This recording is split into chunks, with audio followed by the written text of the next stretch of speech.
I have a mirror here. I have a chain here in the neck. And the eye are inlaid.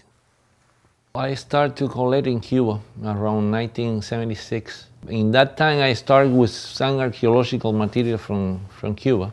And eventually I was able to find some tribal material from Africa and some other parts of the world. I was always infatuated with the idea of the drawing of the plain Indian people. This particular corner here, we have different issues. This is a courting scene, this is a religious thing, and this is a war thing here. And this one is a guy who was surrounded by the soldiers. He's completely against, like a cliff. He cannot escape. But apparently he was able to survive because he made this drawing right after that to describe that situation. And I recognize those things like one of my principal influence. Besides the training what I received in the Western tradition, I trained myself looking in tribal art.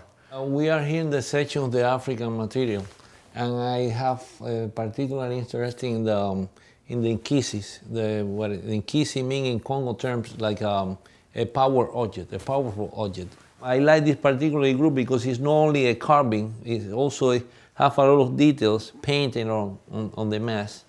And it's very pictorial and graphic in the same way. You can see the many arrangement of color of the people from the avant-garde, like Picasso and many others.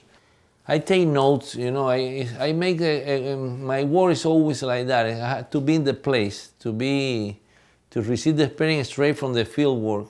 Collecting objects, I collect objects, I take pictures, I take notes, I make sketches.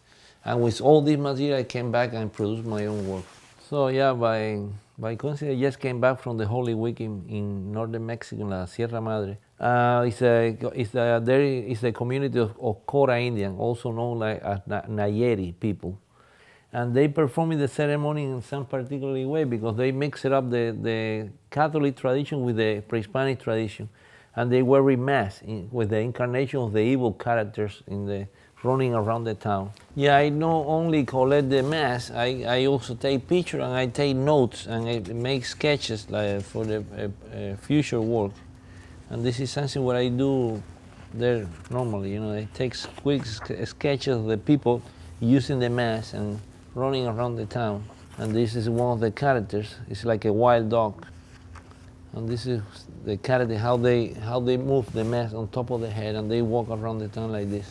Yeah, this is the way how they resting. When they are not performing the character of the evil character, they put the mask right on top of the head like a helmet. And that one in particular look quite similar to this.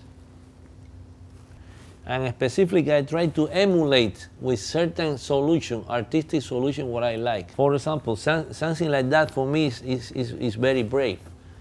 You know, I had to be brave enough to combine this kind of color in that way, you know, and they feel completely free to do this kind of thing. And we have other kind of preconcept to that particularly green don't supposed to be attached with that yellow. And so for me, that particularly kind of solution teach me many things, you know, for my own work. Now I am completely adapted with that, but some people walk inside and say, wow, how you can live with those things around you. But I love it because for me, it's like those objects are like open books.